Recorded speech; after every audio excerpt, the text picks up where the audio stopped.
Merci pour votre participation. Merci et bienvenue. Euh, Aujourd'hui, nous organisons un webinaire assez spécial.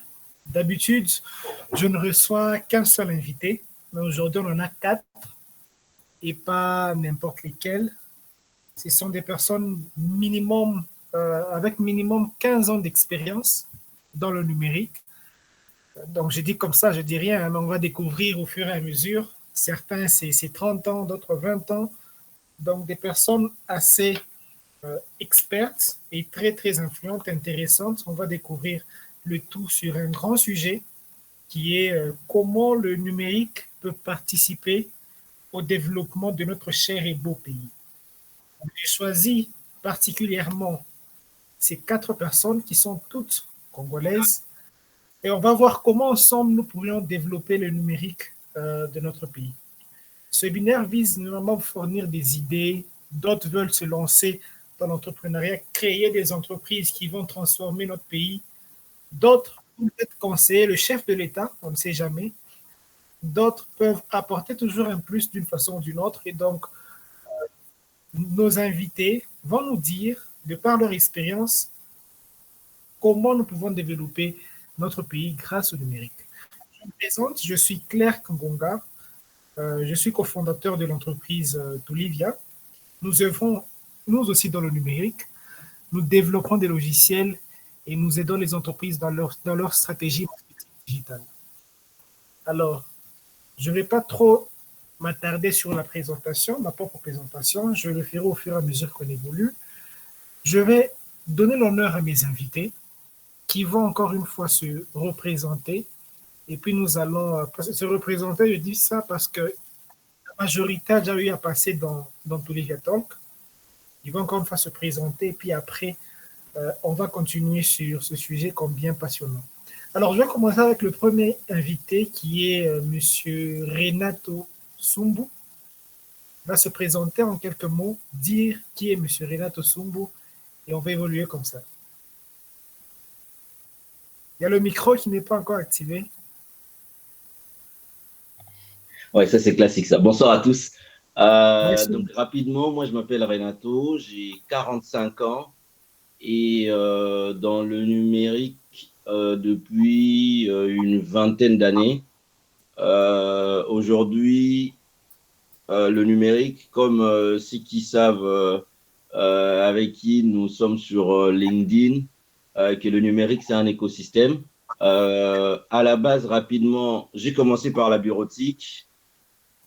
J'ai un diplôme de l'ISIPA en analyse et programmation. J'ai travaillé comme administrateur de base des données au Congo pour la De Beers. Et puis, je suis allé faire un master entre Paris, Londres et Montréal où j'ai fait une reconversion en système et réseau. Et depuis, je travaille plus autour du réseau informatique, de la cybersécurité, aussi ce qu'on appelle les communications unifiées, la vidéoconférence et tout ça. Donc actuellement, je travaille en France justement dans le réseau et la cybersécurité. Et actuellement, j'ai une entreprise au Congo dans le même domaine cybersécurité et réseau et pareil en France. Voilà. OK, très belle présentation. Je vais passer au deuxième, Monsieur Daniel Kaninda. Pouvez-vous vous présenter aussi? Bonjour à tous ou bonsoir à tous. Moi, c'est Daniel Kaninda, Kadimba.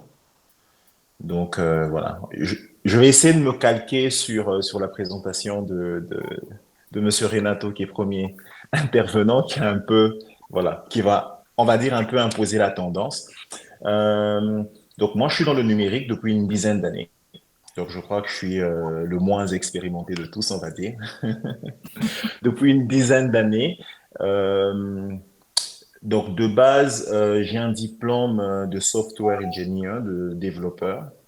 Et à ce diplôme, j'ai rajouté quelques autres papiers en, en digital manager. En marketing digital, j'ai eu des certifications comme digital manager, donc tout ce qui va être communication digitale et voilà, marketing digital. Et à ça également, j'ai fini ma formation en transformation digitale. Et c'est un domaine dans lequel je suis depuis un peu plus de 5 ans. Et donc, voilà, me positionne un peu comme spécialiste en transformation digitale. Et voilà, je suis entrepreneur depuis maintenant aussi près de 10 ans. Près de 10 ans entrepreneur dans le numérique. Et avec notre entreprise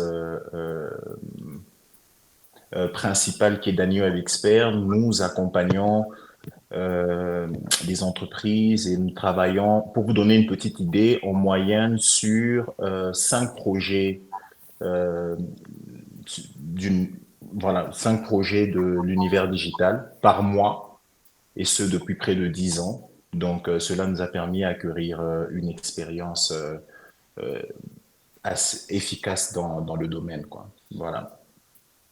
Ok, merci beaucoup, Monsieur Daniel.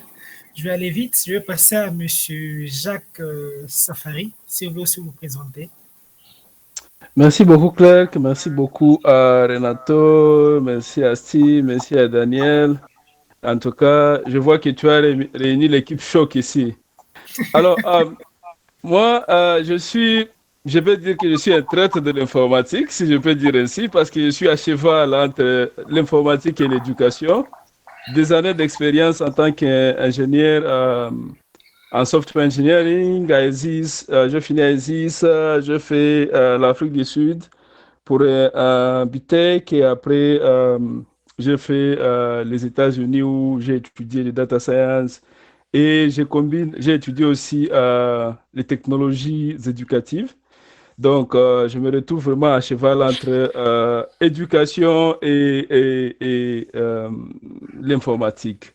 Voilà, en bref, la présentation. Très bien. On aura justement besoin de cette approche ou de cet œil-là de l'éducation parce que justement, pour nous tous, nous sommes passés par là. Sans éducation, le numérique n'est rien. On doit apprendre pour justement créer des solutions et développer. Donc, votre approche, votre apport surtout sera très, très capital dans ce webinaire. Et je finirai avec Monsieur Steve Chitekulu. Pourriez-vous aussi vous présenter? Oui, bonsoir à tous. Mon nom est Euh, Steve euh, Chitekulu. Daniel, tu pourrais couper ton micro comme ça pour permettre à tout le monde d'entendre. Ok. Merci. Donc, je disais, mon nom est Steve Chitekulu. Je vois que je suis le plus vieux dans la bande. 47 ans. J'ai commencé à faire l'informatique un peu comme ça il y a 30 ans. Euh, c'est passé dans tous les sens avant de formaliser un tout petit peu, ce passage en Europe, puis revenu à Lubumbashi. J'ai été enseignant à Salah-Lévis, à l'université. J'ai fait des systèmes informatiques. Puis j'ai mis en place une société de services informatiques. On a fait un peu dans le réseau, dans la sécurité. Aujourd'hui, on fait justement plus de transformation numérique et des solutions sur mesure et avec un aspect plus gouvernemental. On offre des solutions au gouvernement de la République avec lequel nous avons un contrat numérique, c'est-à-dire avec le ministère numérique pour le compte du gouvernement. Voilà, de manière brève, et je pense qu'on va apprendre à se connaître un peu plus tard. Ah oui, en tout cas, très intéressant toutes les présentations. Je pense que je suis le seul qui ne s'est pas donné trop de détails sur moi, hein. Je suis le plus jeune de tout le monde, de mes 4 invités. Donc, je suis là en phase d'apprentissage aussi. J'espère prendre bien mes notes et vous m'inspirer. Et, d'ici là, j'espère apporter aussi ma pierre à l'édifice parce que je pense que c'est ensemble, en mettant nos forces ensemble, que nous allons développer ce pays. Nous avons plus de 2 millions de kilomètres carrés et aujourd'hui, nous allons voir comment le numérique que nous chérissons tous peut participer au développement de notre pays. Malheureusement, nous sommes parmi les pays les plus pauvres, mais les plus riches en matière de ressources. On n'a pas que les ressources au niveau minéraux et autres, ou terres arables et tout, mais aussi nos cerveaux. Nous avons nos cerveaux, nous avons notre capacité à réfléchir, notre capacité à proposer des solutions. Et aujourd'hui, nous allons proposer des solutions justement, mais dans le numérique. Avec ce sujet de comment nous pouvons développer notre pays avec le numérique. Alors, ce webinaire, c'est comme un échange. Il y aura des questions, chaque intervenant va apporter sa réponse, et c'est comme ça que l'on va évoluer petit à petit. Je tiens déjà à souligner que c'est possible que ce webinaire soit un peu plus long que les webinaires passés. On peut aller à 1h ou 1h30 pour que tout le monde puisse s'exprimer, pour que tout le monde puisse donner son point de vue et ainsi partager, inspirer, motiver et que cela puisse aider tout le monde. Voilà, donc je ne vais pas tarder, je vais directement me lancer dans le vif du sujet avec une première question. Je vais commencer toujours avec vous, M. Renato. Selon vous, quels sont les principaux avantages du numérique en termes de développement économique et social?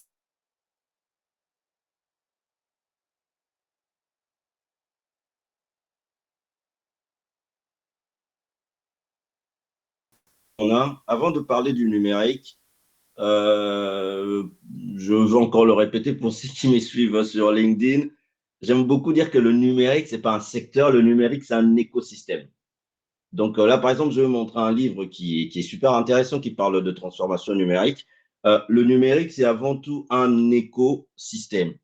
Et c'est super important de le regarder d'un point de vue écosystème. Parce que des fois, quand on parle du numérique juste comme ça, nous nous perdons.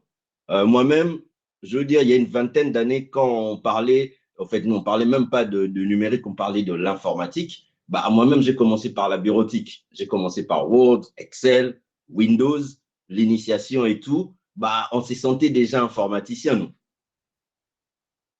Et après, bah, on s'est rendu compte que oui, il n'y a pas que la bureautique qui existe. Et après, je me rappelle encore dans les années 2000, au Congo, on ne savait même pas qu'à l'époque Internet existait, on ne savait même pas qu'à l'époque Windows 95 existait, 98, 2000. Nous, on était dans les années 2000, mais à Kinshasa, on a étudié avec le Windows 3.11. C'est un vieux Windows qui bootait, il fallait booter sur DOS, et puis on écrivait Win.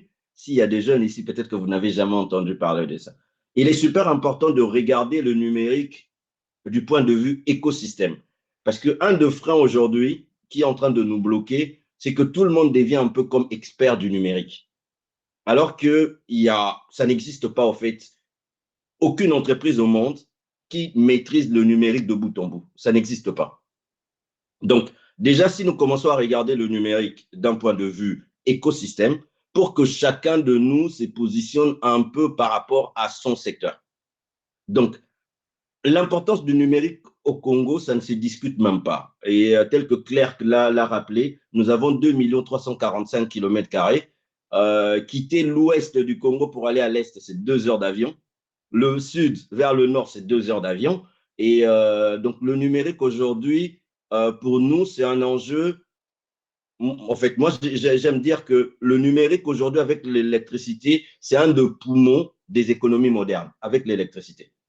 Donc, quand vous regardez les nations qui sont économiquement puissantes, ils ont l'électricité et ils ont la connectivité. Et aujourd'hui, les outils numériques, ça ne se débat pas. Aujourd'hui, le numérique, la base, comme on avait appelé à l'époque, quand on disait encore, quand Internet est devenu grand public, on parlait des autoroutes. Et à l'époque de Livingstone, quand ils sont arrivés, ils ont dit une chose sur le Congo. Sans le chemin de fer, le Congo ne vaut pas un penny. Et aujourd'hui aussi, sans la connectivité, le Congo ne vaut pas un penny. Donc, le socle, la base, c'est la connectivité. C'est vrai qu'aujourd'hui, on peut se permettre d'avoir de telles réunions parce que la connectivité, il y a eu quand même de progrès qui se sont faits en RDC en termes de prix et de qualité de connectivité. Même si Il nous a fallu attendre 10 ans. Entre 2012, quand on a annoncé le projet de la connexion à la fibre optique, et 2020 pour 2022 pour commencer à avoir des offres de connectivité. La base du numérique, c'est la connexion. Pour ceux qui sont en Occident ou ceux qui y vivent, ou même seulement en Afrique, la connectivité. Heureusement que maintenant, le prix baisse, même si ça laisse encore à désirer. La base, c'est la connectivité. Pour moi, par exemple, aujourd'hui, pour voyager au Congo, pour prendre un avion de Kinshasa vers Lubumbashi, c'est du temps, c'est de l'argent et tout. Alors que si on devait organiser un événement comme ça en présentiel, ça nous demanderait beaucoup d'énergie. Vous voyez, aujourd'hui, tout le monde depuis chez lui prend son smartphone, s'installe et puis il lance. Donc, le débat sur l'importance du numérique, ça ne se justifie même pas. Le numérique, pour moi, c'est un des poumons d'une économie. Après, maintenant, nous, en tant qu'acteurs du numérique, là où c'est important, c'est de définir quel est notre rôle. Il y a chacun de nous dans cet écosystème-là, où sont notre expertise, qu'est-ce qui est notre spécialité pour éviter que tout le monde devienne un peu expert du numérique. C'est comme si tout le monde devenait médecin. Même en médecine, il y a des cardiologues, il y a, je sais pas moi, il y a des gynécologues, il y a plusieurs domaines. Et même en médecine, ça n'existe pas un spécialiste, même s'il y a des généralistes. Mais voilà, je veux dire, pour moi, le rôle de l'État, c'est de s'occuper des infrastructures, de la connectivité, de s'assurer que chaque coin de nos 2 345 000 kilomètres est connecté.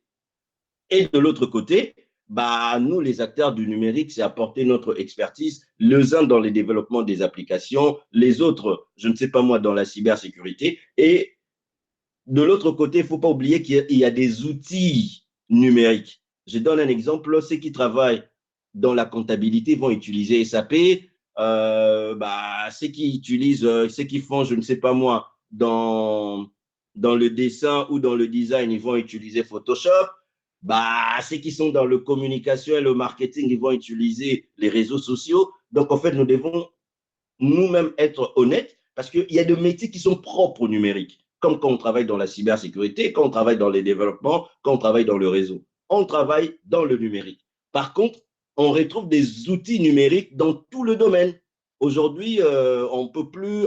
D'ailleurs, quand on parle d'un système d'information, on n'a même plus besoin de préciser que c'est un système d'information numérique. Parce qu'on suppose que quand on a un système d'information, c'est numérique. Donc voilà, moi, je m'arrête là. Ma vision, c'est la base, c'est la connectivité. De l'autre côté, tous les métiers se digitalisent aujourd'hui avec les outils numériques. Et bien sûr, nous, en tant qu'acteurs du numérique, nous devons nous spécialiser dans notre domaine, la cybersécurité, le réseau, le développement. Aujourd'hui, on a l'intelligence artificielle. Et voilà, c'est un peu pareil aujourd'hui. Tout le monde se dit expert de l'intelligence artificielle. Non, quand on utilise ChatGPT, on n'est pas un expert de l'intelligence artificielle. On utilise ce qu'on appelle le ChatGPT, Midjourney et tout ça. Ce n'est qu'un des penchants de l'IA. Parce qu'il y a plusieurs intelligences artificielles et ces modèles-là, c'est ce qu'on appelle les IA génératives. Donc, en fait, c'est là où nous devons nous faire très attention en utilisant les termes et en précisant. Voilà, je m'arrête là pour ne pas monopoliser la parole. Oui. Merci beaucoup pour votre précision. Sûrement, on va revenir sur plusieurs points que vous avez eu à préciser. Donc, je vais repartir avec la même question chez M. Daniel Kaninda. Selon vous, quels sont justement les principaux avantages du numérique en termes de développement économique et social en RDC? Merci Claire pour la question. Alors, déjà, d'entrée de jeu, moi, quand j'ai vu ce thème, j'ai dit c'est un thème très intéressant. Maintenant, ça serait encore une fois très bien de pouvoir l'aborder essentiellement par rapport à la RDC. Alors, avant de parler numérique, je vais aussi revenir pour un peu parler des problèmes que nous avons en RDC. Parce qu'on parle du développement de l'RDC, nous sommes Congolais, et je crois que pour la plupart d'entre nous, nous vivons ici sur place en RDC. Quels sont les principaux problèmes que l'on constate chez nous?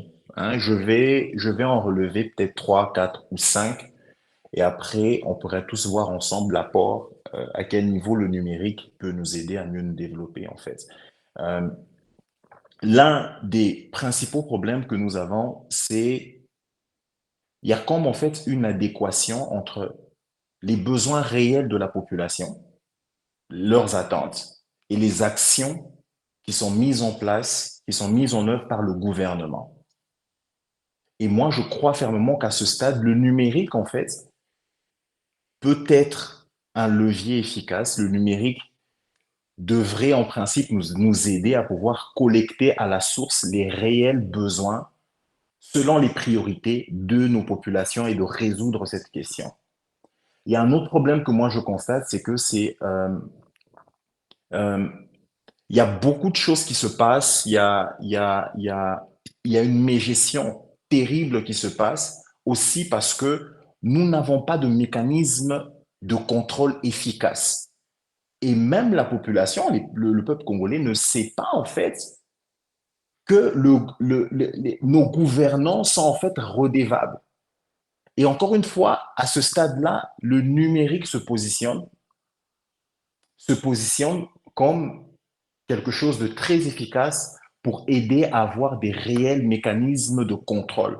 Par exemple, moi, je pense qu'on n'est pas assez responsabilisé sur tout ce qui est taxes, sur tout ce qui est impôts, aussi parce que nous ne savons pas exactement à quoi sert ce que nous payons comme taxes, comme impôts, d'où va cet argent, d'un côté. Et d'autre part, nos politiques, nos gouvernants aussi quelque part, la corruption, etc., et la mégestion, les détournements sont favorisés parce qu'ils ne se sentent pas non plus redevables.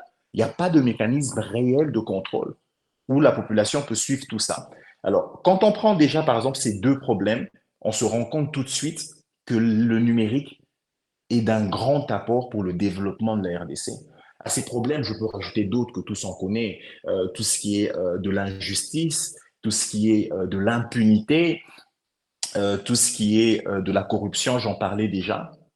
Par rapport à toutes ces questions que connaissent notre pays, tous ces mots de la RDC, le numérique vient se positionner en fait comme un ouvreur de possibilités.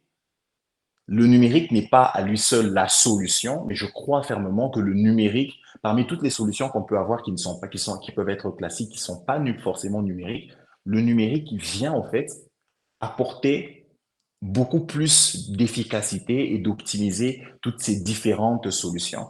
Avant d'aller un peu plus en détail sur le sujet, c'est ce que je pourrais dire par rapport à l'apport du numérique. Donc, je pense qu'à partir de ça, on peut voir effectivement, à partir de tous ces mots que j'ai cités, qui me semblent être nos mots principaux, on peut voir l'apport du numérique dans le développement de notre pays. Justement. Merci beaucoup, Monsieur Daniel, pour votre rapport. Monsieur Jacques, pourriez-vous aussi nous dire, selon vous, quels sont les principaux avantages du numérique dans le développement économique, social de notre pays? Merci beaucoup, Claire, pour cette très intéressante question, comme Daniel l'a dit.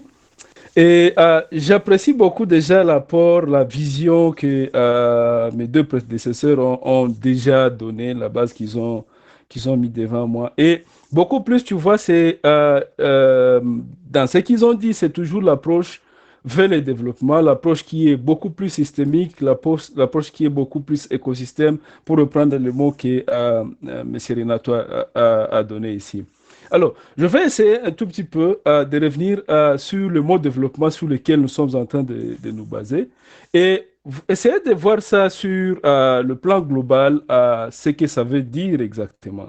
C'est beaucoup plus ce processus-là de création de croissance que nous cherchons, la création de ce progrès pour un changement positif. Et ce changement positif, nous voulons voir directement la qualité de vie de la population, les niveaux de vie, en termes d'expansion de revenus, comme on a dit, en termes d'opportunités d'emploi, parce que quand on voit expansion de revenus, on voit opportunités d'emploi, on voit la création de business, parce que là, je suis vraiment émerveillé de voir que mes collègues ici sont très actifs dans les business et ça, c'est très intéressant. C'est beaucoup plus sur ces progrès-là de développement, la création de l'avancement. C'est quand on parle aussi de l'amélioration des conditions de vie, on voit immédiatement la santé des gens. On voit l'accès facile, l'accessibilité facile à la santé financièrement, parce qu'on doit être en mesure de payer cette santé-là. On voit l'éducation, une bonne éducation, comme un bien public. On a parlé de beaucoup plus de la gratuité.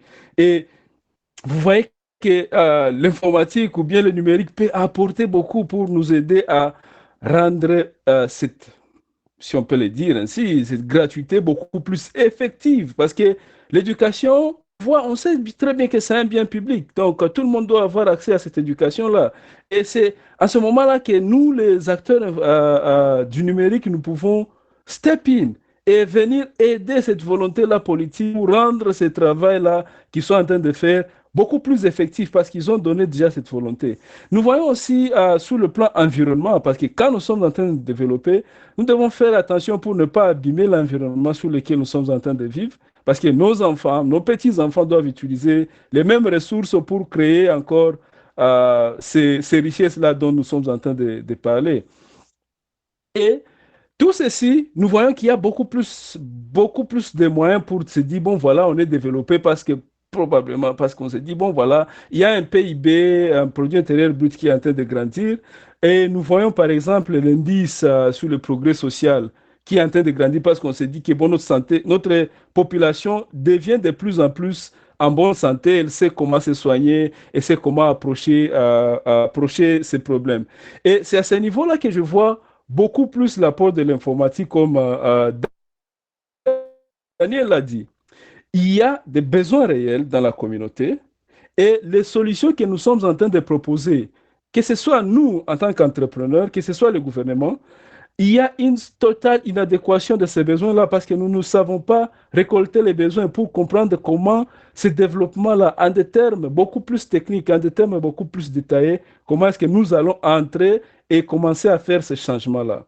Et c'est à ce niveau-là que l'informatique vient nous servir. Parce que si nous regardons les domaines ici que j'ai essayé d'énumérer, ça peut être santé, emploi, ça peut être éducation, l'informatique ou bien le numérique a un rôle à jouer, un très grand rôle à jouer. C'est là que j'ai rejoint même encore Renato pour dire il y a besoin en tout cas de se spécialiser exactement chacun dans son domaine. Parce que nous savons, quand on va parler de, bon voilà, on veut connecter les hôpitaux, il faut que nous puissions avoir une infrastructure.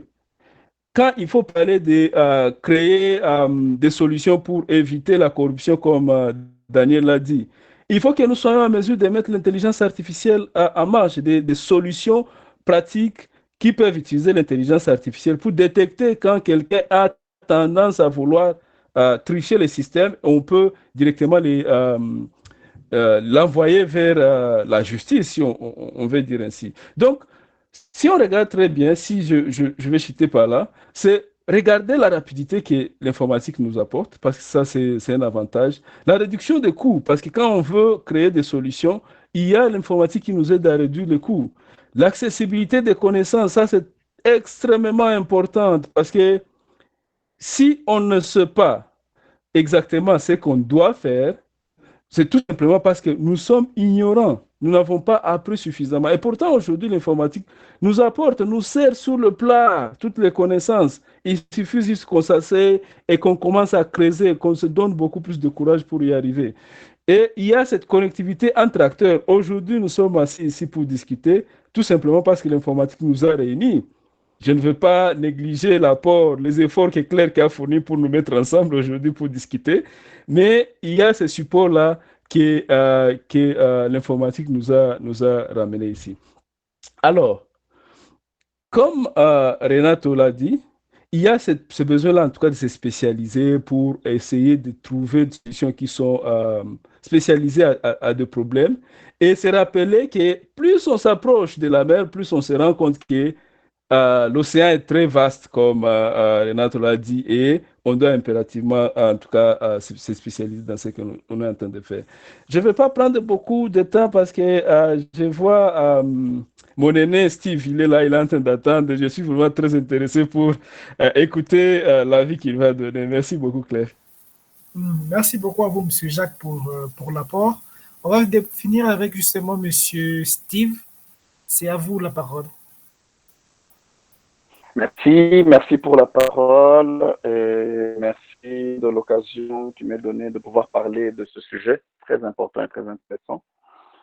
Mes prédécesseurs ont été très explicites sur les questions et je vais revenir de temps en temps sur ce qu'ils ont dit, en commençant justement par l'ordre de grandeur, être de bien visualiser les enjeux.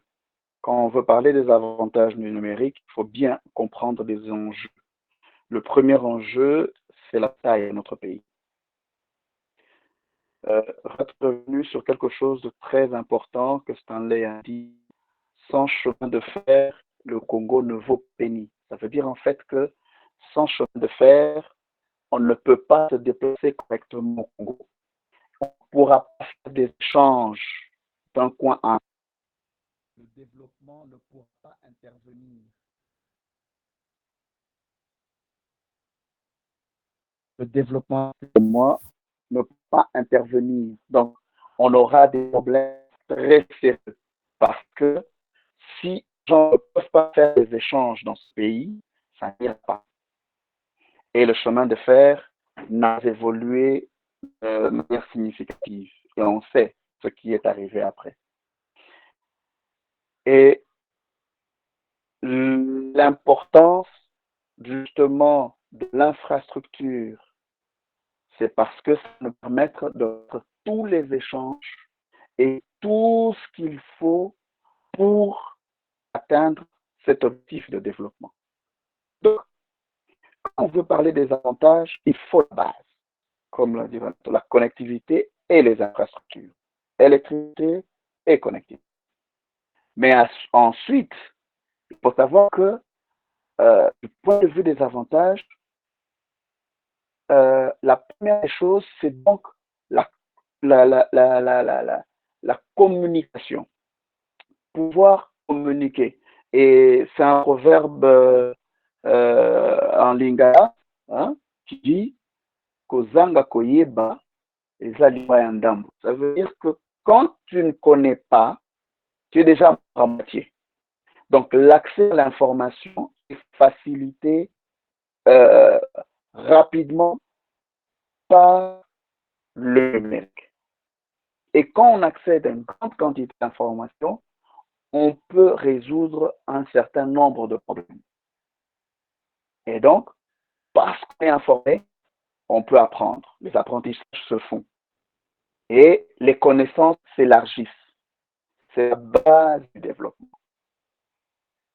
Deuxième des choses, c'est la communication. Pouvoir se parler l'un l'autre est quelque chose de très important. J'ai eu pas longtemps une question de fils qui me dit, mais papa, comment est-ce que vous faisiez à l'époque sans Internet, sans téléphone? Comment vous pouviez vous parler? Ça se passait comment? Vous imaginez que vous avez un problème à Lubumbashi. Pour qu'une lettre Kisangani, pour venir à Lubumbashi, ça faisait 3 mois. 3 mois. Quand il y a un problème à Lubumbashi, pour commencer un deuil à Kawama, à 30 km, il fallait qu'un camion traverse Kawama, quelqu'un jette un papier au village. Quelqu'un le ramassait et on disait telle famille, il y a un deuil chez vous. Il y a quelqu'un qui est mort, si on voit la date, il y a déjà 1 semaine et demie. Il faut savoir que ce sont des choses qui ont circulé ici. La communication est très difficile. Aujourd'hui, avec le numérique, on ne rend pas compte, c'est un peu comme l'oxygène. Quand on le manque, que l'on crie. Imaginez juste qu'on fasse 2 jours sans connectivité, sans accès au réseau.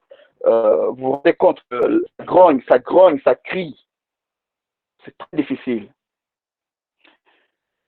Les accès permettent justement l'innovation parce qu'on est informé. Et plusieurs entreprises sont rendues innovantes, sont créées via l'accès à ce numérique-là. Et donc, ça va favoriser une émergence de nouvelles idées. Et ces nouvelles idées, vous pouvez trouver l'information sur comment les mettre en place et les mettre en service et rendre des services aux autres. Et naissent comme ça des startups. En RDC, grâce à ce numérique, il y a beaucoup, mais beaucoup de startups qui sont nées, beaucoup d'entreprises innovantes nées. Il y a juste un cadrage qui est en train d'être fait et qui va se faire, qui va permettre à tout ça d'évoluer. Et les opportunités nouvelles se créent. Ce sont des bases qui font que le numérique est avantageux justement pour les populations locales. On ne va pas encore parler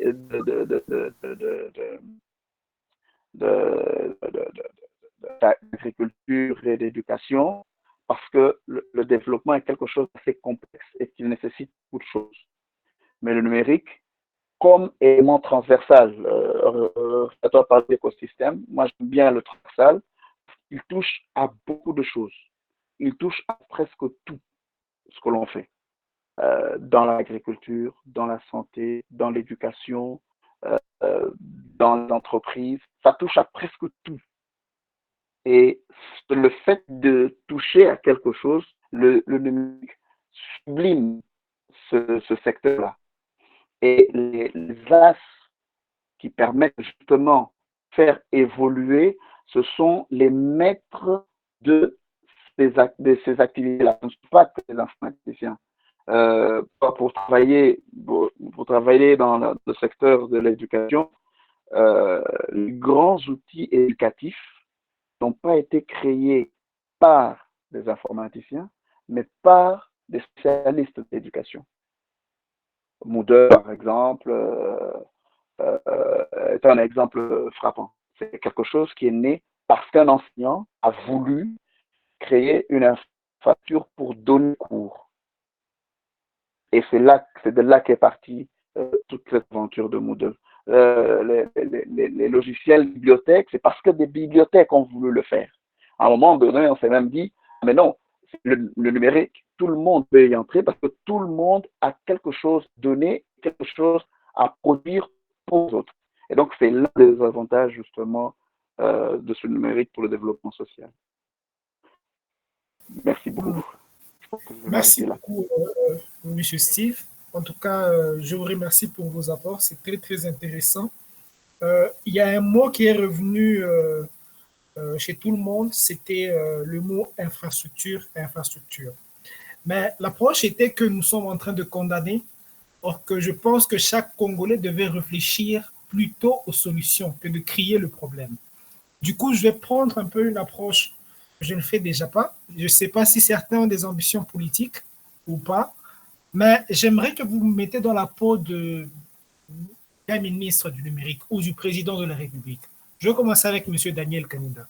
Monsieur Daniel, demain matin, vous vous réveillez, vous êtes ministre du numérique. Vous êtes président de la République. C'est prophétique, ça. Merci, Clerc. Amen. Le numérique du Congo s'est confiné. Quelles sont les actions que vous allez mettre en place pour justement répondre à ce problème unique qui revient d'infrastructure. Qu'est-ce que vous allez faire pour corriger ce problème-là? Ok, déjà, ce que moi j'aimerais dire, c'est que on est dans un pays où il y a beaucoup de théories. Ok, et même à un moment, je crois qu'on a réuni les gens, on a fait le plan national du numérique, etc. Il y a une certaine stratégie qui est mise en place. Il y a plein de conférences qui se font. Il y a de la réflexion. Mais où on pêche, c'est vraiment dans la mise en œuvre. Et ce que moi j'aimerais dire, en fait, tu vois, le thème tel que tu l'as choisi, il est très bien. Il dit en fait comment le numérique peut participer au développement de la RDC. C'est que après avoir mis les stratégies en place, après avoir fait un tas de réflexions, de conférences, de colloques et tout le reste, on a dépensé beaucoup de budget. Maintenant, comment on fait de manière pratique pour que ça marche et que ça fonctionne? Je donne un exemple simple. Parce que moi, je veux vraiment parler de nos réels problèmes, parce qu'on parle du développement de la RDC. Il y a un projet sur les 145 territoires. Ce projet, en réalité, vise de pouvoir rapprocher, parce qu'on a un vaste pays, comme le dit Steve. Notre pays est très vaste. Et tout le monde sait qu'il faut pouvoir rapprocher les gouvernants des gouvernés pour se rendre compte des réels problèmes et puis développer. On parle du développement à la base. Mais dans un tel projet, dans le comment, si on ne met pas en place les solutions numériques, ça sera que théorique. Parce que le problème, c'est lequel? Aujourd'hui, on est en train d'aller sur le plan de gouvernance, il y a certaines lois qui sont en train de passer. C'est très bien, c'est la base. Mais après, s'il n'y a pas de mécanisme de contrôle, rien ne sera appliqué. Et donc, on est vraiment dans moi, pour revenir à la question, pour dire comme ministre du numérique, etc., il faut faire un pas de plus. Le pas de plus, c'est vraiment dans la mise en œuvre et dans le suivi.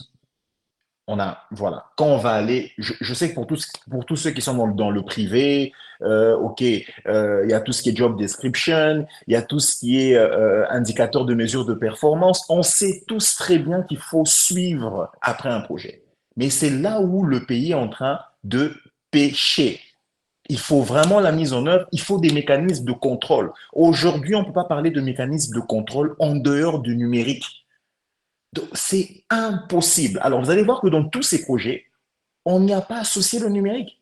Pas du tout. Pourquoi aussi en réalité? C'est qu'au fond, il y a des gens qui se plaisent avec toutes ces failles. Ils savent quand il n'y a pas le numérique, la corruption va passer facilement. Quand il n'y a pas le numérique, toutes ces injustices sociales vont pouvoir passer, etc. Je vais donner un autre exemple. L'un des grands soucis qu'on connaît dans le pays en termes d'injustice sociale, c'est au niveau du foncier. Tout ce qui concerne les terrains, les maisons, etc. Si on avait une administration numérisée, où tous les documents pouvaient être numérisés, il y a des technologies aujourd'hui formidables comme la blockchain qui permettront de se rassurer que tel terrain appartenait exactement à telle famille en telle année, ainsi de suite, et suivre tout le suivi, et on n'aurait pas tous ces problèmes. Mais tant qu'on ne va pas implémenter ces solutions, mais je crois qu'on aura les mêmes problèmes. Donc, moi, je dirais, ce qui a à changer, il y a déjà quand même de la stratégie, il y a de la réflexion, c'est vraiment dans la mise en œuvre de tout ce qu'on a pensé, tout ce qu'on a réfléchi. Mais une fois que c'est mis en œuvre, on ne met pas en œuvre pour mettre en œuvre, c'est dans les mécanismes de suivi, de contrôle également. Et aussi, ça, je suis en train de parler du gouvernement, parce que je crois fermement que les initiatives doivent pouvoir être privées. Je suis d'accord que c'est peut-être nous du secteur privé qui devons proposer un certain nombre de choses. C'est nous qui devons avoir certaines compétences. On doit être spécialiste parce qu'on doit être en mesure de mettre en œuvre ce genre de projet. Mais cela ne vaut rien s'il n'y a pas une réelle volonté politique. C'est vraiment notre gouvernement, notre État qui doit donner cette impulsion, qui doit pouvoir sélectionner et prendre les compétences que nous avons pour mettre en œuvre ce genre de projet. Donc, c'est pour ça que j'en parle un peu plus. Il y a vraiment beaucoup à dire. Je vais laisser les autres intervenants pouvoir développer. Merci beaucoup, Daniel. Excellence Renato Sumbu, demain ministre du numérique ou président de la République. Vous avez créé les infrastructures, les problèmes. Trouvons maintenant des solutions. Proposons des solutions, un plan qui marche. En fait, il y a un ancien ministre du numérique en France qui s'appelle Mounir Manjoubi. On lui avait posé une question et il a dit cette phrase ici. Il a dit, on n'a pas voulu donner ces rôles-là à l'État parce que l'État est un mauvais gestionnaire. C'est un ministre du gouvernement. Pendant qu'il était au gouvernement, il a sorti une phrase comme ça. Ce que je n'aime vraiment pas dans notre pays, c'est beaucoup de gens pensent que parce qu'il est au gouvernement, il devient la personne la plus intelligente. Non. Quand vous regardez dans d'autres pays qui sont développés, aujourd'hui, on ne va pas prendre le cas des États-Unis, les personnes les plus intelligentes ne sont pas au gouvernement. Mark Zuckerberg, il n'est pas au gouvernement. Elon Musk, ils ne sont pas au gouvernement. En fait, la première des choses, c'est super important de comprendre le rôle de l'État. Malheureusement, chez nous, je le répète encore, chez nous, les gens pensent que parce que j'entre au gouvernement, je deviens la personne la plus intelligente. Non. De l'autre côté, à chaque fois qu'on s'oppose aux idées des personnes qui sont au gouvernement, on passe qu'on est entre eux. On ne peut pas construire un État comme ça. C'est d'abord super important, tel que Daniel l'a dit. On doit comprendre le rôle. C'est ça le vrai problème. Je veux dire, deux fois, on a des décisions. Il y a beaucoup de gens, en fait, moi, je trouve très bien clair de dire qu'est-ce que nous, on apporte. La difficulté, c'est que si l'État ne comprend pas son rôle, le privé, tout ce qu'ils vont faire, ce n'est que de coups de pied dans l'eau. Demandez-vous pourquoi est-ce que quelqu'un comme Elon Musk, il est sud-africain, il a été au Canada et il a fini aux États-Unis pour que ses idées explosent. Le rôle de l'État, c'est de créer l'infrastructure. Le rôle de l'État, de créer les bases. Vous savez, pour moi, je vais être clair, l'État est un mauvais gestionnaire. Et la plupart, je veux vous dire, malheureusement, vous voyez maintenant, tout le monde veut être député. Vous voyez, parmi nous, les jeunes là, vous voyez, tous nos amis veulent être députés, n'est-ce pas? Pourquoi? 21 000 balles, le salaire. Les gens, ils ne viennent pas pour apporter la valeur au pays. Ils viennent d'abord quand ils disent, oh non, ne demande, en fait, je veux dire, comment on dit encore cette phrase-là? Si vous ne vous occupez pas de la politique va s'occuper de vous. Beaucoup de gens viennent d'abord s'occuper d'eux. Ils ne viennent pas pour s'occuper de l'État. Et ça, c'est un vrai problème. Vous allez voir, beaucoup de gens au gouvernement, ils ont déjà leur entreprise. Moi, si on me nomme aujourd'hui au gouvernement, je vais refuser. J'ai déjà dit. Moi, je ne suis pas là pour faire la politique. Moi, je suis là pour faire du business. Aujourd'hui, je veux être honnête. Si on me nomme au gouvernement, j'ai une entreprise. Je deviens un peu juge et parti. Non, on doit dissocier. Moi, je vois beaucoup de gens qui pensent que, oh non, je vais être au gouvernement, mais je veux savoir mon business. Mais non, tu deviens juge et parti. Imaginez tous les acteurs qui sont peut-être plus compétents que moi. Mais moi-même, je suis au gouvernement, là où les décisions se prennent. Je deviens juge et parti parce que je peux privilégier mon entreprise. Donc, malheureusement, c'est vrai que, qu'est-ce que nous, on peut faire? Moi, je vais être concret. Moi, j'ai quitté la RDC en 2008. Je commence à travailler en France en 2010. En 2012, quand j'apprends, parce que je ne sais pas si c'est Steve ou Jacques, la personne qui parlait de qu'avant, sans connectivité, comment vous faisiez. Vous savez, moi, j'ai vécu à Isiro. Isiro, je vous dis, en 2003. À Isiro, en fait, on venait de Kinshasa. J'atterris à Kisangani et on arrive à Isiro. À Isiro, il n'y avait pas de courant. Il n'y a pas Internet, il n'y a pas le téléphone. En 2003. Et j'ai bien aimé en tout cas la personne qui a pris cet exemple-là parce que même jusqu'à aujourd'hui, je me demande comment j'ai fait pour vivre à Isiro sans courant, sans Internet, sans téléphone. Et donc, nous, on venait avec nos téléphones de Kinshasa et j'ai vu quand Vodacom est arrivé, comment est-ce que la vie des gens a changé à Isiro. D'abord, les gens devaient appeler par téléphone satellitaire, ça coûtait si c'est 10 $ la minute. Et finalement, quand Vodacom arrive, avec 10 $, je veux dire, il y avait même à l'époque, on venait de sortir des accords des Sun City, il y avait encore des rebelles qui faisaient des choses. Quand les téléphones est arrivé, c'était fini. Parce que la moindre bêtise qu'ils faisaient, ces gens-là, ça allait dans la capitale. Bref. Et donc, je disais que je quitte la RDC 2008. 2010, je commence à travailler. 2012, on annonce le projet de la fibre optique. C'est en ce moment-là que moi, je me pose la question, qu'est-ce que je peux apporter en RDC? J'ai commencé déjà à travailler, j'avais déjà une idée. En 2012, je suis rentré, j'ai commencé à animer des conférences pour justement expliquer que le numérique, c'est d'abord un enjeu économique. Parce que jusqu'en 2012, l'Internet de notre pays était majoritairement satellitaire.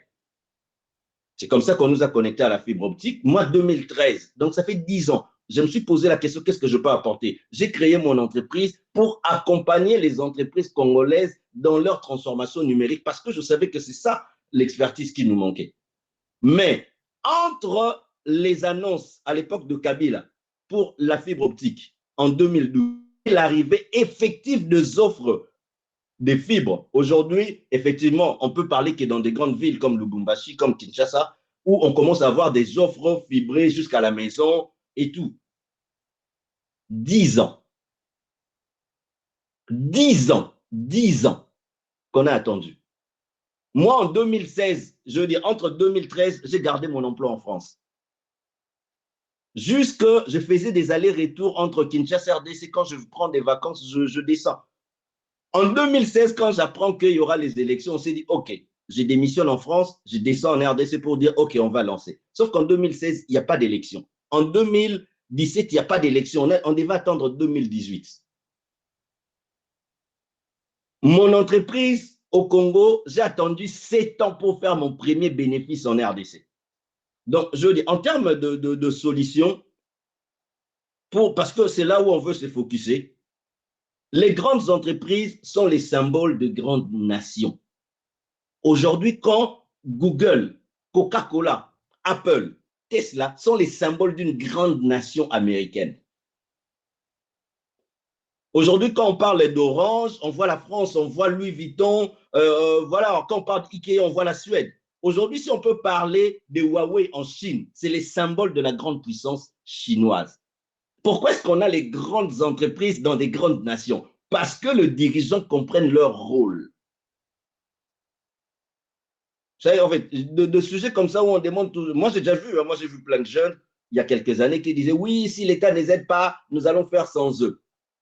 Non, ça ne marche pas comme ça. Je veux dire, que je me positionne aujourd'hui en tant que politicien, faire des choses. Je veux dire, la priorité pour moi, c'est la connectivité. Pour moi, la priorité, c'est la connectivité. Parce que les gens ne comprennent pas. Revenons encore aux bases de ce que d'Internet est. Dans les années 2000, dans les années 90, quand Internet devient grand public, on appelait ça les autoroutes de l'information.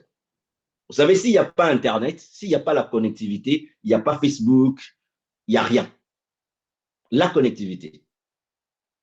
Et on a dit, je l'ai dit au départ, hein, sans chemin de fer, le Congo ne vaut pas un penny. Donc, en fait, pareil, sans connectivité. Je veux dire, pour moi, il y a deux. En fait, aujourd'hui, l'électricité et la connectivité sont les deux poumons des économies modernes. C'est pour ça que pour moi, beaucoup de gens pensent que la plus grande province, c'est Kolwezi ou je ne sais pas, parce que je sais que les amis de Lubumbashi, vous êtes nombreux. Pour moi, ça c'est mon avis, une des plus grandes provinces de la RDC, c'est le Bas-Congo. Pourquoi? Inga. 2, l'arrivée de la fibre optique. Rien que ces choses-là peuvent nous apporter plus que le diamant et tous les autres. Donc, aujourd'hui, si moi, aujourd'hui, je peux répondre à la question de Claire, même si je n'aime pas, pour moi, je ne pense pas que nous devons tous être politiciens. Mais si je le venais, la priorité, c'est la connectivité. Et je rejoins Daniel dans ce qu'il disait. Nous ne voulons pas des coopérants. Parce que le vrai problème qu'on a, c'est là. Il y a des gens qui ne comprennent déjà pas la vision de l'État, du chef de l'État, ou quand on va le mettre, ils viennent là, on les met au gouvernement, il vient là pour créer son entreprise, pour donner au marché, et les gens ne sont des fois même pas compétents pour ça. Pour moi, en termes de priorité, c'est la connectivité. Si on peut permettre aujourd'hui, nous tous là, je pense que si on avait des gens qui sont à Benaka Bimba, dans le Kasaï, à Benaloa Beya, qui sont, je ne sais pas moi, à Bouta, qui sont dans, je ne sais pas, on serait une centaine ici. Mais beaucoup ne peuvent pas juste parce que la connectivité reste encore un luxe. Donc voilà, je vais m'arrêter là pour la parole aux autres. Merci beaucoup. Merci beaucoup, Excellence Renato. Je vais prendre Monsieur Steve.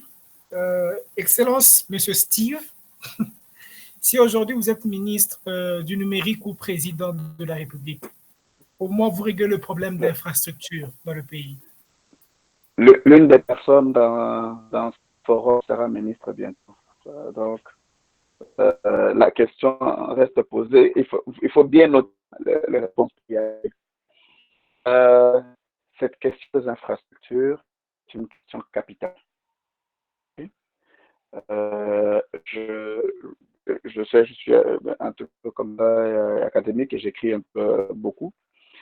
Il faut bien comprendre que l'État a l'obligation, en tant qu'État, de créer le cadre dans lequel les choses vont se faire. C'est-à-dire, il va créer les conditions optimales dans lesquelles les autoroutes de l'information, nous qui venons encore de l'époque antique, vont, je vais arrêter, vont se mettre en place. Ils font un cadre. Alors, avec toute son intelligence, s'il avait quitté l'Afrique du Sud et était venu ici au Congo, il n'aurait pas fait tout ce qu'il avait à faire. Il avait en tête. Il n'aurait pas fait. Le cadre ne permet pas, même pas de jeter une petite fusée sur 10 mètres. On va l'arrêter. Le cadre, rien que le cadre et les conditions ne lui permettent pas. Donc, il faut avoir un cadre optimal et cadre et des conditions dans lesquelles les choses vont faire pour permettre ces autoroutes-là. Et on s'est rendu compte, depuis qu'on a un ministère du numérique, on met en place des lois. D'accord? Mais je vais revenir à ça. Deuxième des choses, c'est l'État qui s'assure que tous les citoyens soient connectés. Il s'agit en fait d'inclusion numérique. Il y a tout un programme dans un État qui veut s'assurer que tous les citoyens bénéficient de la connectivité. Que ce soit des privés qui font la connectivité, que ce soit l'État qui fait la connectivité, l'État doit s'assurer que ses citoyens se connectent à ses services. Comme ça, l'État peut délivrer un certain nombre de services à ses citoyens, les rencontrer, parler à ses citoyens, permettre aux citoyens d'avoir accès à l'information et bénéficier des services de l'État. Ça, c'est le travail de l'État. Et troisième chose, alors, c'est une incitation. L'État doit inciter ses compatriotes à faire de l'entrepreneuriat. On parle de connectivité. Si vous parlez de connectivité dans mon quartier, je peux acheter 2-3 antennes, on va discuter. On parle de connectivité à l'échelle de la RDC. Si vous voyez les sociétés qui font de la connectivité à l'échelle de la RDC, ce ne sont pas des sociétés congolaises. Ce sont des sociétés qui viennent d'ailleurs. Parce qu'en fait, on n'a pas de sociétés congolaises qui puissent le faire. Non, ce n'est pas ça. On a des sociétés qui peuvent le faire, mais qui ne sont pas dans le bon cadre ni dans les bonnes conditions. Toutes les sociétés qui viennent d'ailleurs viennent avec leur argent, ils viennent avec de l'argent que leur pays prête pour pouvoir les mettre en place. Si moi je vais à la banque, je dis, je vais par exemple mettre une fibre entre Lubumbashi et Sakanya. Je prends toutes les autorités. Il faut savoir que ça ne coûte plus cher. Moi-même, individuellement, j'ai failli m'associer avec un des amis du numérique pour pouvoir faire une route. En fait, c'est creuser, tirer un câble, faire des connexions et tout. Et celui qui traverse dessus, qui a même pas besoin d'internet, a un petit frais à payer. Et j'ai une taxe. Et la taxe a diminué sensiblement. On n'est peut-être pas très informé, mais ça a diminué correctement. Passer la fibre ne coûte pas si cher. D'accord? Ça veut dire que tout Congolais devrait le faire parce que la loi le permet. Mais les moyens, donc les conditions optimales, ne permettent de le faire. Et je m'en suis rendu compte parce qu'on n'a pas accès aux mêmes facilités que les autres. On peut être très intelligent. On peut être prêt. On peut avoir des plans très, très bien ficelés et tout, de remboursement et tout, mais on nous offre aucune facilité. C'est que l'État doit s'assurer que cette facilité soit offerte aux nationaux. Un peu comme les Chinois, quand ils arrivent, ils ne viennent pas avec de l'argent de leur poche. Non, c'est leur État qui les envoie ici avec des financements à taux zéro, même en mesure, leur poussant de faire des choses au Congo et de les renvoyer en Chine. Troisième chose, c'est que toi, dans l'incitation entrepreneur, doit nous apporter nous mettre en place des opportunités. Parce qu'en fait, l'État gère. L'État devrait donner des opportunités aux Congolais. En fait, en réalité, c'est un peu comme si tu construisais une maison. La population, c'est briques et tout le reste. Toi, tu es le liant. C'est toi qui permets à tout de se lier pour que la maison se construise.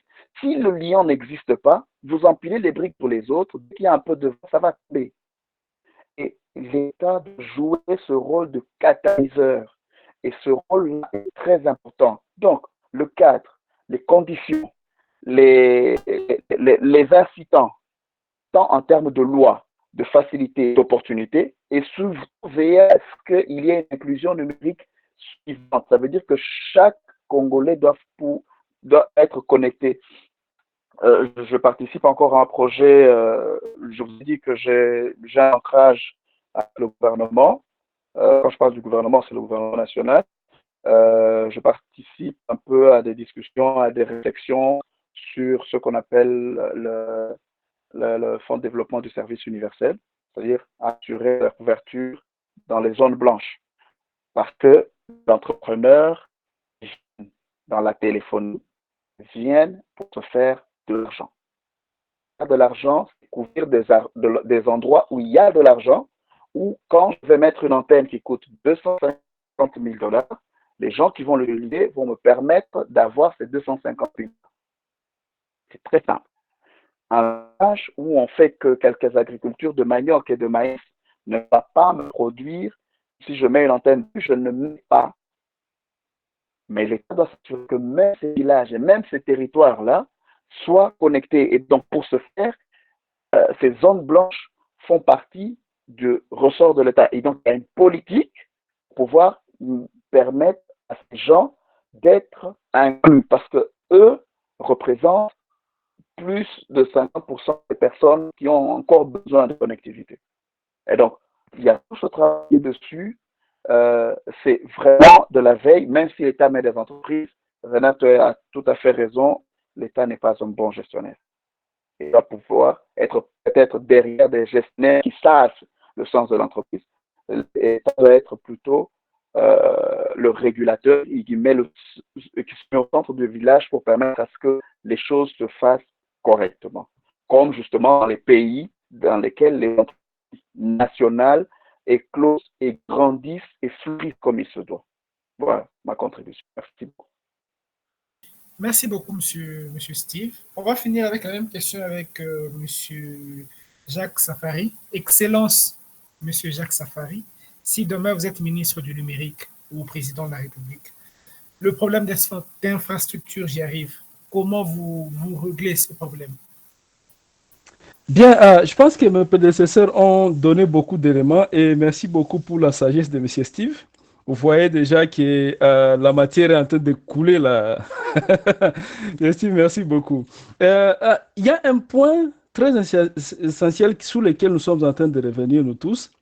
C'est Renato l'a dit, c'est Daniel l'a dit. C'est l'État, le rôle de l'État. Il faut que dans une économie ouverte, le open market economy, je pense que c'est ce que nous avions adopté dans notre pays, c'est ce qui marche presque partout, c'est l'économie open market economy. Le rôle de l'État doit être bien spécifié, les gens doivent comprendre cela. L'État n'est pas un entrepreneur. L'État crée des conditions pour que les entreprises puissent évoluer. Et ces conditions-là sont très diversifiées. Mais Steve va parler de l'infrastructure ici. C'est très important. Parce que s'il n'y a pas cette infrastructure-là, rien ne va avancer. Il a parlé aussi d'un autre point quand même très intéressant parce qu'il a dit des briques qu'on essaie de mettre ensemble, donc les entrepreneurs essaient de construire ensemble. Et l'État va servir de ciment pour cimenter ces opérations-là ou bien ces entreprises-là que les gens sont en train de construire. Et c'est là que je me verse directement dans ce concept de partenariat public-privé. Mais Renato l'a dit encore, l'État n'est pas un bon gestionnaire. Même ici aux États-Unis, on le dit plusieurs fois, on ne cesse de le souligner, l'État n'est pas un bon gestionnaire parce que l'État a beaucoup de procédures, beaucoup de limitations et beaucoup de lourdeur dans le traitement de ce qu'ils sont en train de faire. Et pourtant, une entreprise doit avoir quand même une certaine flexibilité pour appréhender les changements sur le marché et s'adapter immédiatement. Donc l'État, quand l'État essaie, même ici aux États-Unis, même ailleurs, essaie juste de se mettre son pied dans l'entrepreneuriat, eh bien, il faut vous attendre à des catastrophes parce qu'ils ne vont pas très bien gérer. Ce n'est pas parce qu'ils ne sont pas intelligents, ce n'est pas parce qu'ils n'ont pas les gens qui sont en train de travailler pour l'État, ce n'est pas parce qu'ils n'ont pas cette volonté-là. Tout simplement parce que la machine étatique n'a pas été créée pour gérer les entreprises. La machine étatique a été créée pour produire ces conditions-là pour que tout le monde puisse aller du même pied d'égalité. Et le partenariat public-privé, pour que ceci puisse réussir, on a donné même l'exemple d'Elon Musk ici, qui il a fui 2 pays pour se retrouver aux États-Unis pour que tout puisse éclater. Aujourd'hui, ça c'est un à côté, Elon Musk a plus de satellites que l'État américain. Donc toute la constellation d'Elon Musk, je pense que la couverture va arriver en Afrique à un certain moment. L'État même n'arrive même pas à la cheville de ce qu'Elon Musk est en train de faire. Même la NASA vient louer le service Elon Musk pour aller dans l'espace. Vous imaginez à quel point le fait juste de créer des conditions pour que le privé puisse avancer, combien ils peuvent vraiment faire les choses. Aujourd'hui, le département de la défense, la DOD ici, utilise les satellites d'Elon Musk. Est-ce qu'on va dire que le gouvernement américain ne peut pas créer ses propres satellites? Non. On sait que les privés sont meilleurs dans l'entrepreneuriat. Mais il y a ces conditions-là que normalement l'État doit créer. M. Steve a parlé de subventions. OK? Il a parlé des entreprises externes qui viennent au pays pour investir et ils viennent avec l'argent de l'État. On a vu les Chinois venir avec l'argent de l'État pour investir. Donc c'est l'État qui le prête. On ne cessera pas de parler aussi des crédits que les banques doivent être en mesure de donner aux entrepreneurs, aux petits entrepreneurs que nous sommes nous tous. Parce que s'il n'y a pas de crédit, c'est impossible que tu puisses avoir 50 000 $ qui restent juste dans ta maison, juste parce que tu veux investir. Bon, mon cher, à moins que tu sois né dans une famille très richissime, pour que tu puisses avoir ces gros montants-là qui t'attendent pour investir, là, tu peux commencer. C'est tant mieux pour toi.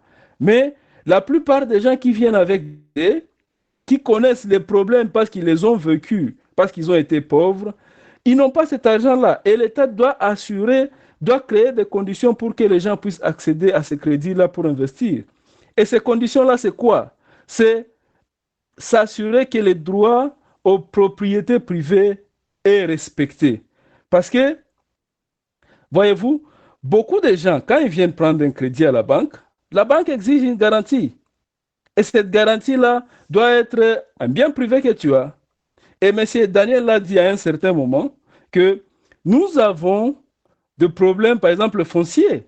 Tu peux avoir ta maison, mais quelqu'un demain, parce qu'il est devenu très excellentissime, il vient, il réclame ta maison, il le prend. Ou bien tu te retrouves qu'on a vendu le terrain à plusieurs personnes au même moment. Donc, ce qui fait que quand tu viens avec ton certificat pour déposer à la banque doit se poser 1001 questions pour savoir est-ce que vraiment cette maison appartient à ce monsieur. Et ça vient avec la notion du risque. Quand il y a la notion du risque, l'intérêt augmente. Et quand il y a un gros intérêt, tu ne sais plus investir parce que tu viens demander 50 000 $, mais on te demande de retourner 100 000 $ ou 150 000 $ avec la notion de compound interest. Donc, tu peux te retrouver avec 20 000 $ ou bien 2 000 $ que tu viens demander, on te demande de retourner 10 000 $. Mais c'est absurde, tu vas trouver cet argent où? M. Renato l'a dit, il a pris 7 ans pour que son entreprise devienne rentable.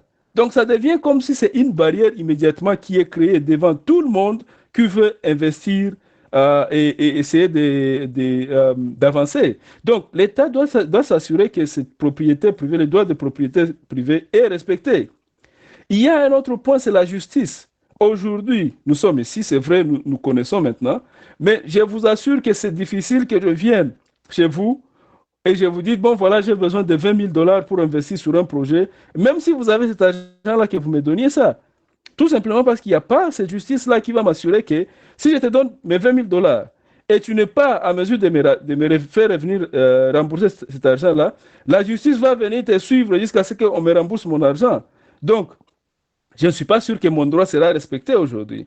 Ce qui fait que, parce qu'il n'y a pas de justice, il n'y a pas de trust, il n'y a pas cette confiance-là qui se crée entre entrepreneurs, et ça devient impossible de collaborer.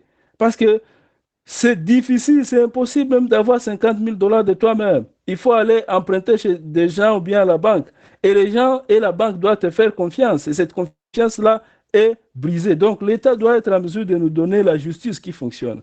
Et cette justice-là doit cimenter, comme M. Steve l'a dit, va cimenter les briques que nous sommes en train de construire. C'est comme ça que notre société va avancer.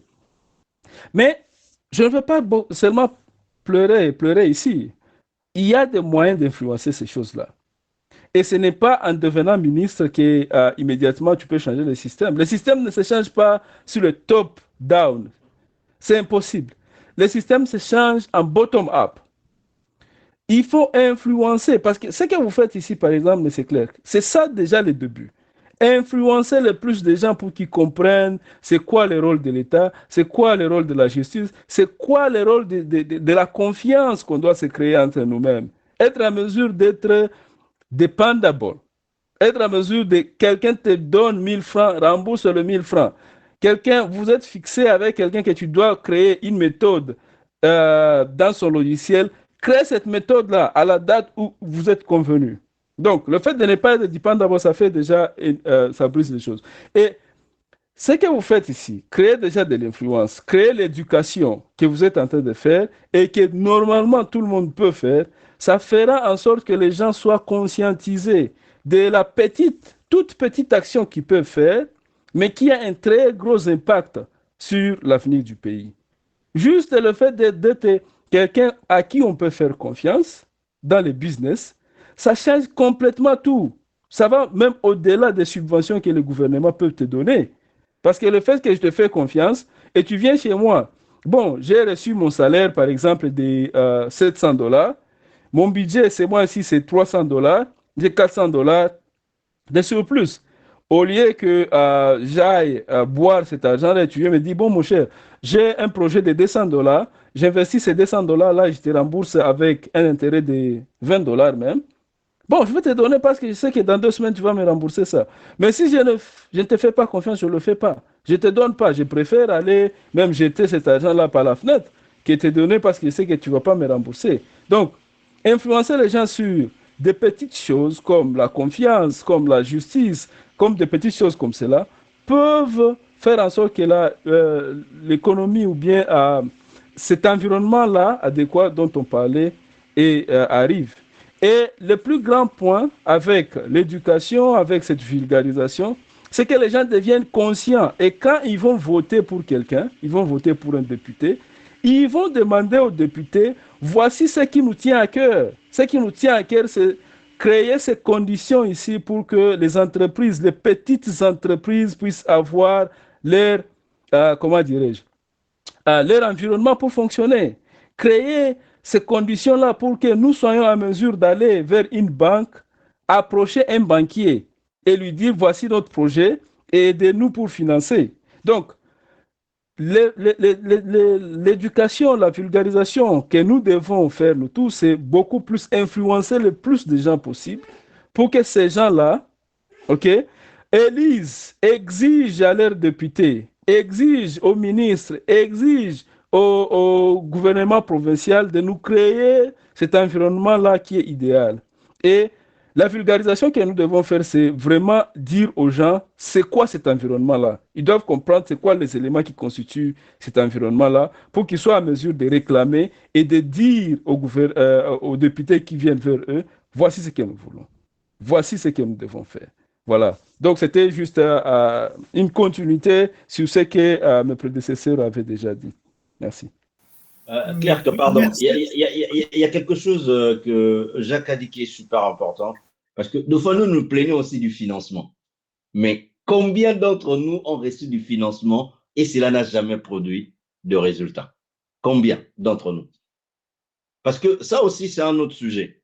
Aujourd'hui, beaucoup de gens se plaignent du financement. Je crois qu'il y a le président de la République a mis, je crois, 3 ou 4 où les gens prennent de l'argent.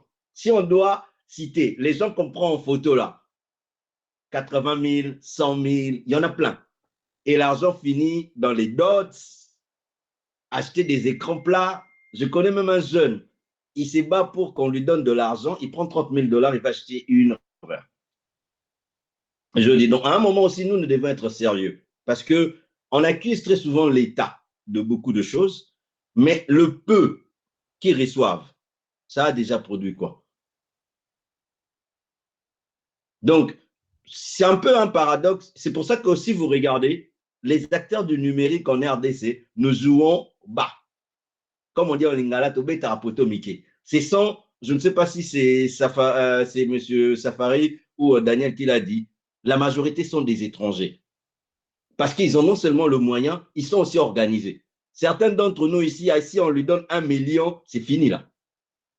Déjà 50 000, les gens disparaissent. 1 million, ils vont disparaître. Donc, en fait, à un moment, c'est un peu triste. La question de Clerc est à la fois triste parce que pour moi, tant que cette vision va manquer de l'État et que le sérieux ne sera pas de notre côté, ce sera un peu aussi difficile de pouvoir créer des choses, des grandes choses. Aujourd'hui, si vraiment on dit, OK, nous voulons aligner une entreprise congolaise dans les numériques, on aligne qui?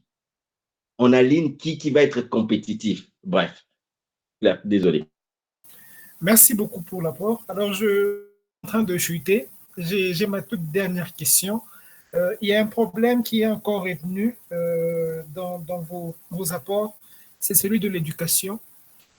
Quand on voit le gouvernement lui-même qui freine, je vais parler juste du côté numérique, qui n'adopte pas certaines choses. Daniel a parlé de, OK, si on met ces histoires-là, on ne sera plus volé, problème de corruption, ces antivaleurs-là que les Congolais aiment. OK, le numérique peut bien régler ça, ce qui fait que certains se présentent aussi comme barrière face à l'avancée peut-être du numérique. Et au niveau de l'éducation maintenant, il n'y a pas que dans le sens où, bon, on ne veut pas utiliser ces histoires-là, c'est pour des jeunes et ainsi de suite, mais aussi dans le sens où il est difficile pour tout le monde de comprendre les avantages du numérique. Je prends un cas, une maman qui vend au marché, en quoi le numérique va aider à changer quoi que ce soit dans son commerce. Nous avons des mamans qui vendent des histoires, chaque fois elle fait sa petite comptabilité dans un carnet et tout, et toi tu viens, tu lui dis solution SAP. Ça n'aide pas. Et donc, que proposez-vous aux gens? Que proposez-vous plutôt dans le sens éducation? Comment pouvez-vous aider, éduquer la population congolaise à consommer le numérique et à accepter le numérique pour le développement de notre pays? Je commence avec Renato.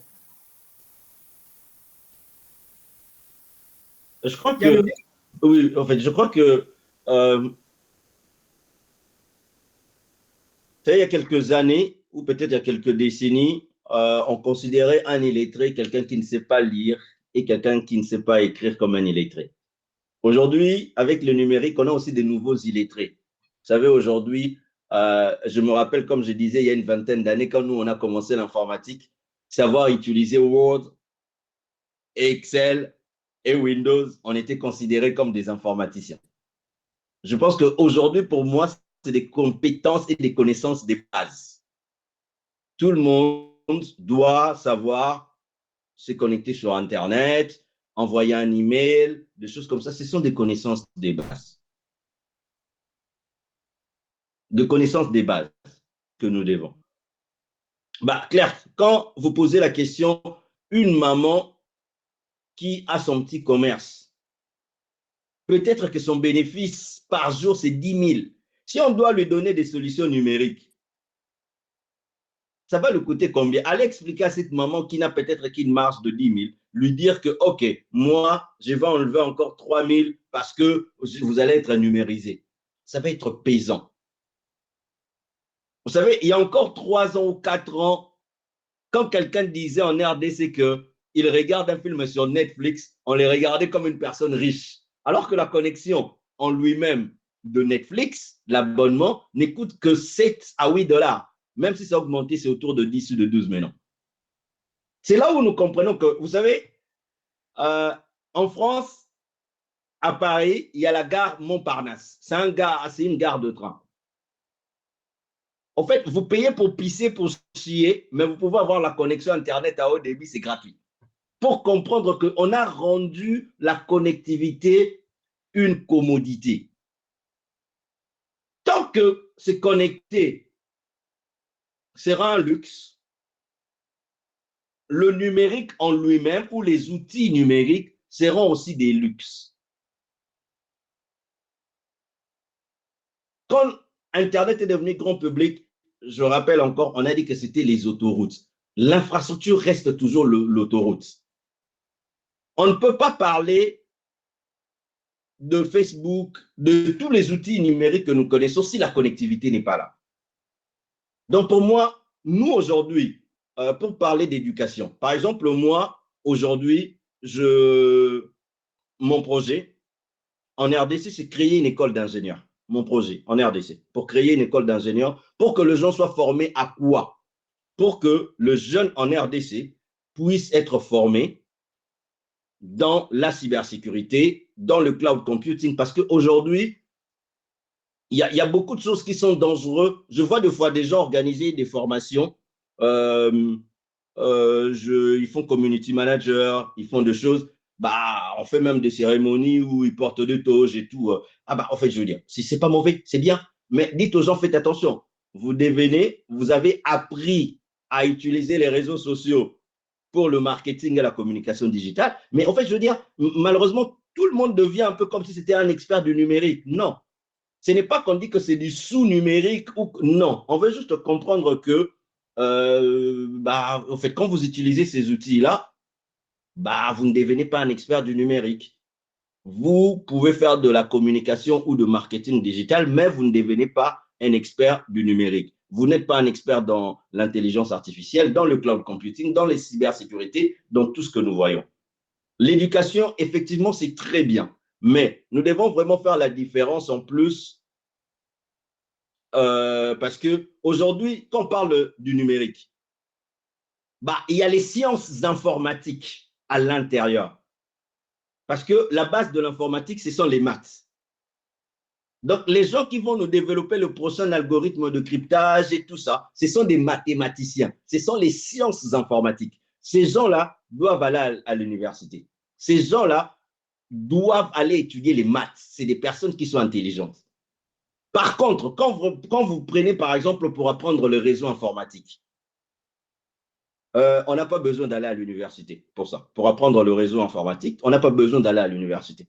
On n'a pas besoin. Aujourd'hui, on peut prendre n'importe qui, s'il est assez intelligent, il fait 5 jours de formation sur Cisco, s'il va passer sa certification, on peut l'engager à votre place, même si vous avez fait 5 ans à l'université. Donc, il y a des domaines qui ne nécessitent pas d'aller étudier à l'université. Le numérique, on peut apprendre partout aujourd'hui. Il y a énormément de cours aujourd'hui sur YouTube et tout ça. On a la capacité d'apprendre. Et effectivement, pour un pays comme le nôtre, le numérique est un outil qui peut permettre vraiment de faciliter l'accès à l'éducation. On a vu par exemple avec la Covid, quand il y a eu la Covid, les gens ont voulu mettre des cours en ligne. On commençait à donner des cours via WhatsApp. L'outil n'est vraiment pas adapté pour faire de l'éducation en ligne. Je veux dire, si aujourd'hui on demande aux écoles de mettre le cours en ligne, ça va faire de l'inégalité parce que les professeurs ne sont pas équipés. Les professeurs ne sont pas équipés. La majorité d'élèves ne sont pas équipés. Donc, pour moi, en fait, effectivement, le numérique, c'est un vrai outil qui peut favoriser l'éducation, mais il est aussi important, effectivement, de créer des cadres d'apprentissage. Et je pense qu'il y a des gens qui sont aux États-Unis ici, et c'est super important pour qu'on crée un cadre où les gens améliorent l'anglais, parce qu'on a plus de contenu d'éducation en anglais. Nous restons un pays francophone. Donc pour moi, là où la connectivité va faciliter des choses, où on pourrait aujourd'hui avoir une école d'ingénieurs, un professeur peut être aux États-Unis, un professeur peut être en Chine, au Japon. La majorité où il peut même être à Kinshasa, il donne cours à Kisangani et à Lubumbashi à un instant T. Le numérique en lui-même, c'est un outil qui peut faciliter l'accès à l'éducation, mais aussi pour qu'on apprenne pour qu'on développe les compétences du numérique. En fait, le problème, on va encore revenir sur, même si aujourd'hui, c'est vrai que tout le monde a un peu un ordinateur ou un smartphone, avoir un ordinateur reste quand même un luxe parce que ça a un coût. pour moi, au lieu de nous mettre de lois comme les RAM ou des choses comme ça, ben, on pourrait peut-être, par exemple, encourager que le coût de la douane de l'ordinateur puisse baisser. Ça va permettre aux gens d'avoir un ordinateur, tout le monde, et comme ça, les connaissances des bases, même la maman qui vend son pain, tout ça, voilà à peu près ma contribution. Merci beaucoup, M. Renato. Je vais aussi prendre l'approche des experts en éducation. On en a deux, heureusement, aujourd'hui. Monsieur Jacques, en 2 minutes, 1 minute 30, pourriez-vous aussi nous dire votre rapport sur ce sujet en fait, de l'éducation? Ok, merci Clark. Je vais essayer de me résumer, mais c'est beaucoup, beaucoup de choses en termes d'éduquer la population à accepter et à consommer le numérique. Je voulais faire revenir deux points qui sont assez intéressants, assez importants. C'est que quand il y a une innovation qui arrive, les gens n'acceptent pas l'innovation immédiatement. Cela arrive dans toutes les sociétés. Il y a des modèles qui sont déjà appliqués, qui sont déjà étudiés par les scientifiques, parmi lesquels les modèles de diffusion de l'innovation, où on dit que dans toute la population, il y a 2,5% des innovateurs, 2,5% de la population est innovateur. Et après, nous avons la deuxième catégorie qui sont des early adopters, si je peux l'appeler comme ça, des gens qui viennent directement pour la technologie, qui viennent après. C'est 13,5% de la population. Et puis, nous avons les early majority, la majorité, si je peux appeler comme ça, la première majorité qui est de 34% approximativement. Et nous avons la late majority qui est de 34%. Et nous avons le laggard qui est de 16%. Les laggards là, même si vous faites quoi, ils ne vont pas accepter la technologie. Il faut, après, quand vous n'avez plus de choix, vous devrez utiliser, c'est là que ces gens-là prennent le truc. Maintenant, le 2,5% ici de la population, ce sont ces gens qui sont ici aujourd'hui, par exemple, qui comprennent qu'il faut changer. Ils veulent vraiment que les choses puissent changer. Ces gens-là, dès qu'ils apportent, qu'ils adoptent la technologie, ils peuvent facilement influencer les autres pour que les autres aussi puissent adopter. Donc, quand nous commençons une technologie, nous devons nous assurer que les 2,5% là, nous l'atteignons pour que d'autres personnes puissent suivre. Et maintenant, il y a l'autre early adopters. Je vais m'arrêter sur les deux premiers là. Les early adopters sont influençables immédiatement après que les innovateurs puissent prendre cela. Les innovateurs, je peux prendre comme ces gens ici, ces gens-là qui dorment devant les boutiques d'Apple. Okay? Quand Apple sort iPhone 15, ces gens-là sont à mesure, avec leur argent, s'il vous plaît, avec leur argent, 2500, 3000 $.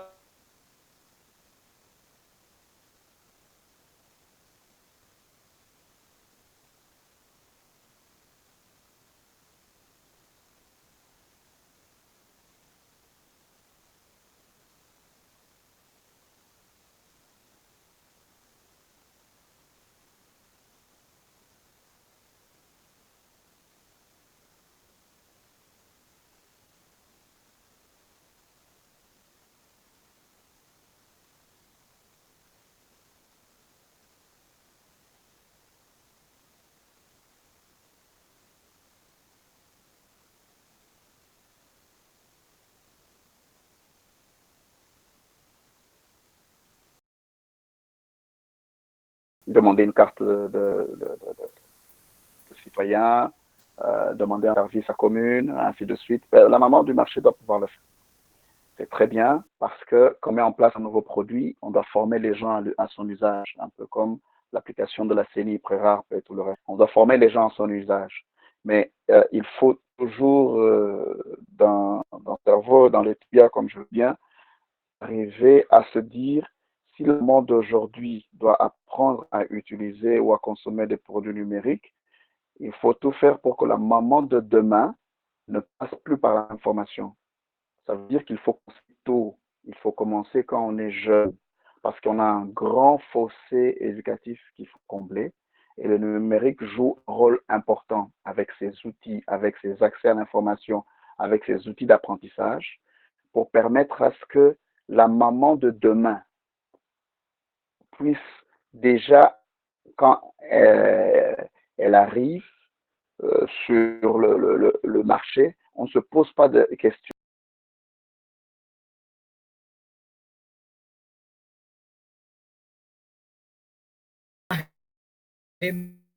Renato, ça traîne toujours.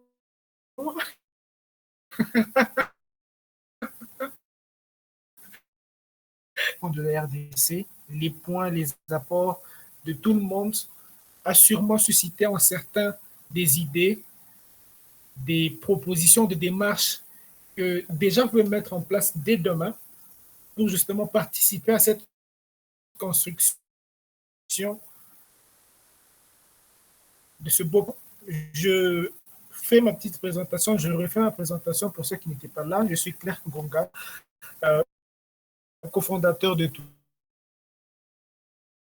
Tulivia. Tulivia, c'est une entreprise qui est dans... Et nous aidons les entreprises avec le marketing digital. Alors, nous avons mis en place ce concept de Tulivia Talk, qui est un webinaire qui passe tous les dimanches